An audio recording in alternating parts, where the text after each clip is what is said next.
शुरुआत में यही डर था मुझे कि मैं कैसे कर पाऊंगी अगर उन्होंने कहा कि नहीं तुम्हें काम नहीं करना। हाँ देखो कैसे खूब घूम रही है बाहर और बच्चे बेचारे घर में अंदर पड़े हुए हैं। मैंने अपने फ़ायदे के लिए मैं अपनी बेटी को घर छोड़कर जा रही हूँ। हस्बैंड बहुत सपोर्टिव होना चाहिए। मैं कमाती हूँ 1-1.5 लाख रुपए महीना, मुझे ज़रूरत नहीं है सास ससुर की। टाइम मैनेजमेंट का इशू बहुत रहता है मेरे साथ। इन चीज़ों की फियर से निकलिए और अपनी चीज़ों को खुद बैलेंस करना सीखें।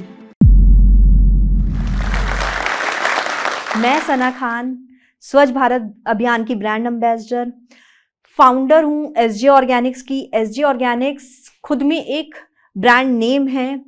ऑल ओवर इंडिया में हम वर्मी कंपोस्टिंग के लिए जाने जाते हैं। मेरे दिमाग में हमेशा यही था कि सना को इस तरीके से लेके चलना है कि सना एक खुद में एक वजूद बने और सना लोगों को एजुकेट कर सके, सना लोगों को एम्पावर कर सके। और आज मैं एक ऐसी लड़की हूँ जो प्रेरणा स्रोत हूँ दूसरी लड़कियों के लिए। जब लड़की की शादी होती है तो आप चाहे कितनी भी बड़ी हस्ती हो जाए, आपको अपने घर पर जाकर कुछ ना कुछ असिस्टेंस करना ही होता है।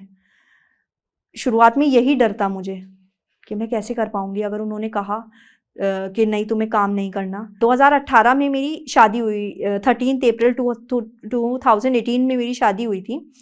वहाँ पर जाने के बाद मेरे को बिल्कुल नया एनवायरनमेंट मिला। थोड़ी सी छूट भी थी, हल्की सी सख्ताई भी थी, लेकिन मेरे इन-लॉज बहुत अच्छे थे और स्पेशली मेरी सास ने मुझे बहुत कोऑपरेट करा।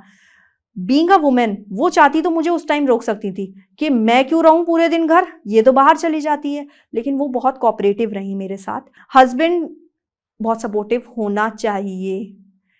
थोड़ा सा आप ये मत समझो कि कभी भी कि हस्बैंड को अपने हिसाब से चलाना है। हमेशा म्यूचुअल कोरिलेशन इस हिसाब से बना के चलो, थोड़ी वो हमारी सुने, थोड़ी हम उसकी सुने। और अगर कभी ऐसा भी होता है कि एक दूसरे का कोई भी मतलब कोई किसी की नहीं सुन रहा तो कोई बात नहीं, शांति रखो और 2 दिन बाद सारी चीज़ें नॉर्मल हो जाती हैं। माँ बनने के बाद मेरे देखिए लोगों का तो मुझे पता नहीं, मेरे को लोगों का इतना मैटर भी नहीं करता, वो वाली चीज़ से मैं निकल चुकी हूँ। लेकिन मेरे को बहुत गिल्ट होता था जब मैं 2 महीने बाद अपने काम पर गई तो मुझे ये होता था कि यार मैंने अपने फ़ायदे के लिए मैं अपनी बेटी को घर छोड़कर जा रही हूँ, तो मुझे बड़ा गिल्ट होता था। लेकिन मेरे हस्बैंड और मेरी फैमिली बहुत सपोर्टिव रही। उन्होंने ये कहा कि 18 से 19 साल बाद जब फातिमा बड़ी होगी वो क्या तुम उसे भेजोगी नहीं पढ़ने? मैंने कहा नहीं भेजूंगी, उसके है तो इसी हिसाब से तुम अपनी चीज़ों को लेके चलो। तुम उसके साथ नहीं जा सकती, वो तुम्हारे साथ इस टाइम नहीं जा सकती। तो ये सारी चीज़ें समझो और अपने बच्चे को जिस भी टाइम जो भी टाइम मिल रहा है वो फेज एंजॉय करो। ज़रूरी नहीं कि आप पूरे दिन उसके साथ रहो, क्योंकि कुछ हाउसवाइफ्स ऐसी भी होती हैं जो अपने पूरे दिन काम में लगी रहती हैं, बच्चे को वो भी टाइम नहीं दे पा रही हैं।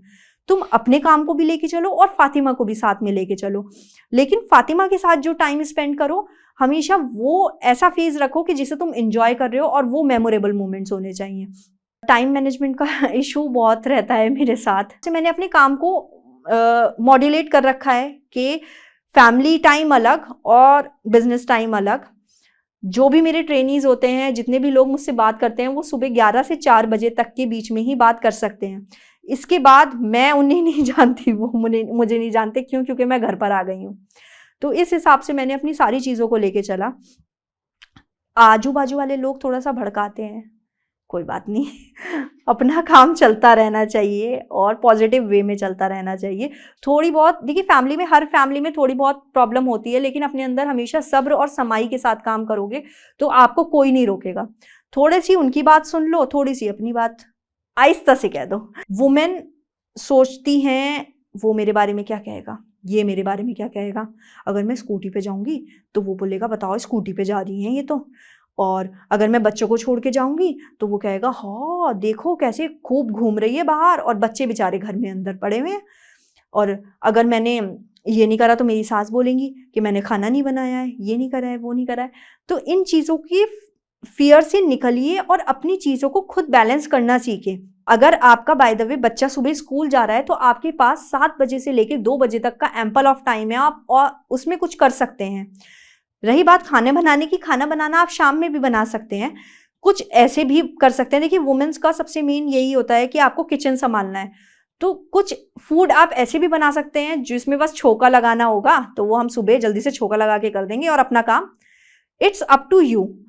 इसमें बात वुमेन और मेन की नहीं आती, it's up to your will कि आप उसको कितनी एफिशिएंटली और कितनी आप शिद्दत से कर रहे हैं काम को। देखिए अगर आप ये सोच के चलेंगे कि मैं तो बिजनेस में महारत हासिल कर ली है, मैं कमाती हूँ 1-1.5 लाख रुपए महीना, मुझे ज़रूरत नहीं है सास ससुर की, या मुझे ज़रूरत नहीं है अपने किसी भी फैमिली मेंबर की, मैं तो अकेले रहूंगी अपने हस्बैंड के साथ और अपने बच्चों के साथ, पॉसिबल है ही नहीं। आप हमेशा अपने बिजनेस को और या जॉब को, बिजनेस जॉब और फैमिली को अलग अलग रखें, और फैमिली फर्स्ट प्रायोरिटी होनी चाहिए।